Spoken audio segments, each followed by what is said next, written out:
For Essendon fans, as Mark Harvey hangs out Smith to dry, a day that Simon Madden will never forget, breaking the long-standing record held by Dick Reynolds. But North made them work very, very hard. Larkin to Hepburn onto Romero, and it's a goal for the Roos. The Bombers did have some bad news. Terry Danaher limped off the ground. And there is the record breaker, Simon Madden.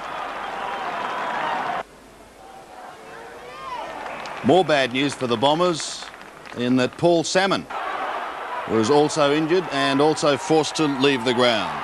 Here's Buick on his way to goaling for the Bombers. And the big day ended with a victory, and a big day for Gary Folds. He will join the 300 club next week. And Simon Madden. We went on with the game as they did from Collingwood the week before, and in fact they led by 21 points at quarter time, and it was a great effort by them. They put the Dons under severe pressure, so much so that it was left to, in the second quarter, Terry Danaher, who kicked 3 goals for them to get them back into the game, and only trailed by a couple of points at half-time. And then in the third quarter for Simon Madden to really show his worth when he was played up on the forward line to kick another couple of goals and get them in front.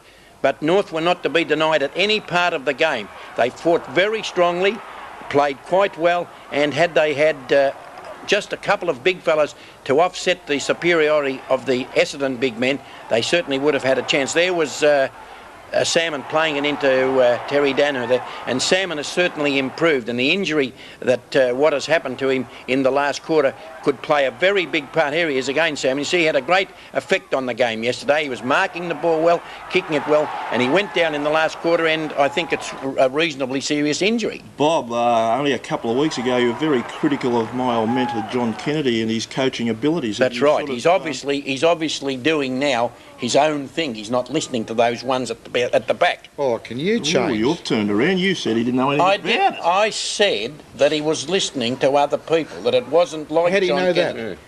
Well, because it was completely foreign to his style of coaching, and the team had no heart in it whatsoever.